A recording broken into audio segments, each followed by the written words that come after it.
People pleasing in adulthood.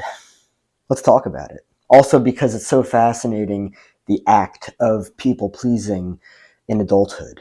People pleasing is a result of a survival based childhood. Fight, flight, freeze, fawn.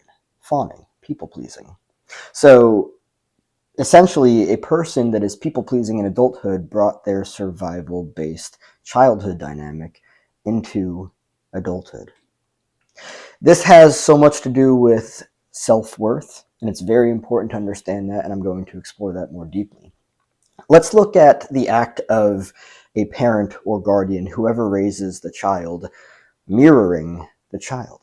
This is essentially the acknowledgement of not only the child's existence, but also in and of itself, structuring an entire dynamic of self within the child. When a child does not get healthy mirroring in childhood, it severely, exceedingly fucks up its emotional dynamic, its self dynamic. And depending on how fucked up it gets, things can unfortunately develop, or I guess I could say mal-develop. Different disorders within an individual, that in and of itself. But specifically looking at people pleasing, I kind of consider people pleasing to be somewhat, because it just gets worse and worse and more fucked up as you go. I wouldn't say actually that people pleasing is mild, because it's not. The act of spending your entire fucking life until you become aware of it, doing things that you don't want to do because you learned that in childhood you had to, in order to receive love, acceptance, approval, validation, etc., everything. That's not normal. That's not healthy. You're essentially hurting yourself to please other people. That's at the very least a masochistic dynamic. Sacrificing yourself for other violates the shit out of boundaries, first and foremost. People that didn't learn that they are worthy, and when I say they are worthy, I mean like foundational. In survival, people learn that they will only be worthy if they do something. And the fucked up thing is that it usually has something to do with what they don't want to do. Oh, you will only be worthy if you do this or that for me. You will only be worthy if you achieve this or achieve that. And why do you think that people learn to tie their self-worth to the external? If you achieve that relationship with that person, you'll be worthy, and only if then you'll be worthy. If you get that job, or if you do that thing, like, you see the theme here. People literally exhaust themselves. They burn themselves the fuck out doing a bunch of things that they don't want to do, because the program has communicated to them over and over again, hey, listen, what you want is worth. What you've got to do is this that you don't want to do, and you have to chase that thing out there. People in healthy childhoods, they learned from healthy individuals, emotionally healthy individuals, from a very early age, and then they were taught how to do it themselves, that they are just worthy. And I understand that people might look at that and that they might be like, that's fucked up. They're worthy for what? They've got to do something to be... Why do they have to do something to be worthy? Who the fuck says? What if that in and of itself is the very issue, is that we have taught people that if and only if, when and only when they do X, Y, and Z, then they will be worthy. Who the fuck are we to determine others? Actually, you know what? It's quite fascinating. I received a comment the other day on one of my videos. No names, but this person was basically saying that people's opinions, people don't really exist unless like the entire world agrees with it. And that's like the belief of the world. And I really appreciated that comment, because it puts this entire thing into perspective. A lot of people believe that you only exist if, or you're only right, black or white thinking, because you're either right or you're wrong, if X, Y, and Z lines up. If somebody else agrees with your opinion, who the fuck am I? Like quite honestly, who the fuck am I to determine anybody else?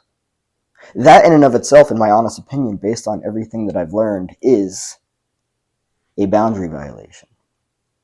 It's not my place to give somebody else validation, approval, acceptance.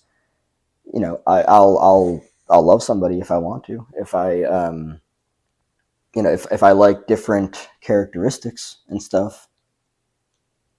But like, you look at people that seek validation, approval, and acceptance outside of themselves. Shit, you know the root. Low self-worth. Why? They were probably raised in survival. They were probably taught that they will only be worthy if they do X, Y, and Z. And then they learn to walk on eggshells. They learn to base their worth around extrinsic, external things. They learned to tie their worth to things and people out there. No, that's not healthy. They learn that they only exist if they take on such a specific role. Oh, if you're not I don't know, whatever occupation it is. We know the generic bullshit thing. If and only if you do X, Y, and Z, then and only then will you be worthy.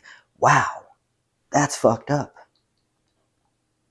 So essentially, people that were raised in survival, that learned to appease, that learned to people please, and it's not good or bad or right or wrong, no shame, no guilt, no judgment, this is a safe space, but essentially they just never healed that dynamic within themselves. It's very important to understand that just because you were raised in survival does not mean that you have to keep living in it. Just because you were raised with this belief of sadomasochism, that you deserve to be hurt and that you should derive pleasure from other people's pain, does not mean that you need to continue to live that way.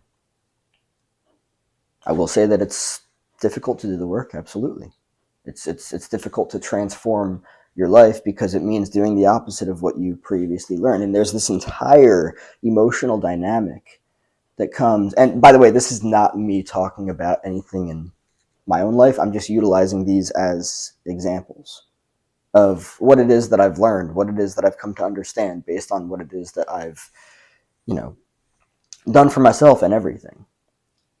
But people that people please, they have a low sense of self-worth because they did not get healthy mirroring in childhood. They were raised in survival. They were raised with fight, flight, freeze, fawning, people-pleasing, appeasing, doing things that you don't want to do for other people so that you will receive love, acceptance, approval, validation. It's fucking broken.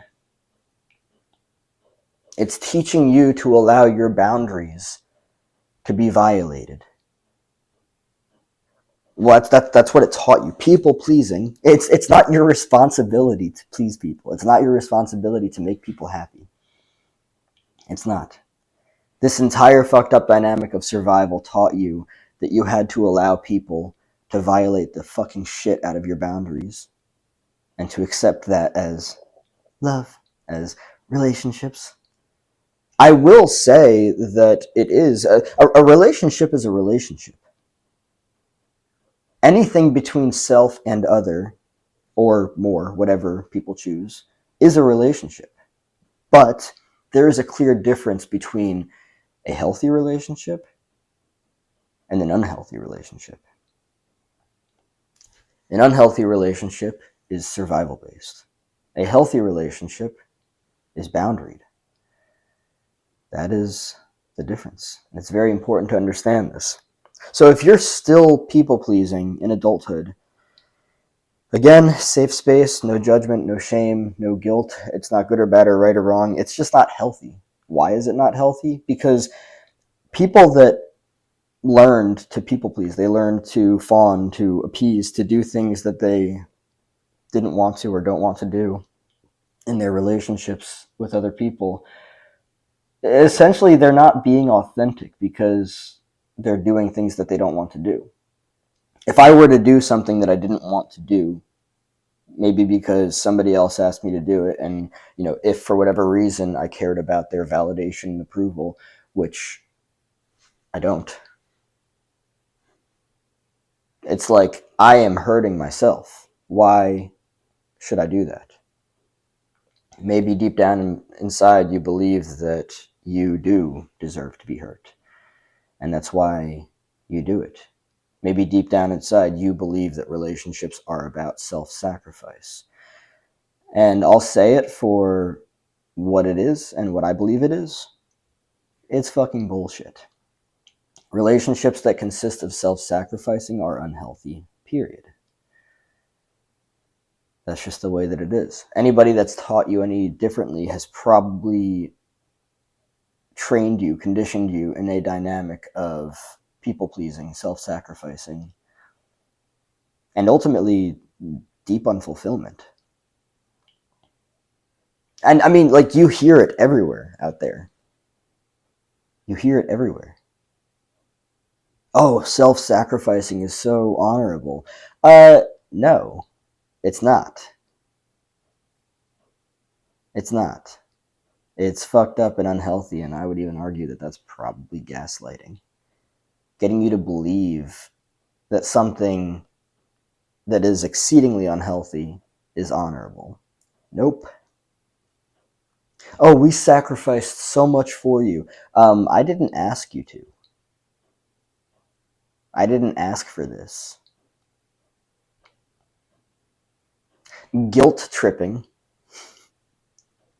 Neurotic guilt tripping to get somebody to do something. Boundary violations. So essentially, the theme of this video is to help people understand that if you are in adulthood and you are still people-pleasing, you can do that if you want to. But let's look at the word want here, and let's pair it with the word, well, multiple words, conscious self-awareness. If you're aware that you're people-pleasing, you're likely to either do less of it or stop altogether. This is why conscious self-awareness is very necessary. If you are unaware of what it is that you're doing, the likelihood that you'll continue doing it is very high.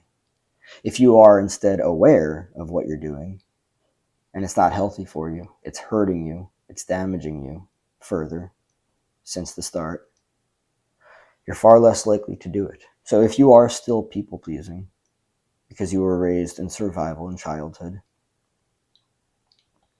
why are you doing it? Something to ask yourself.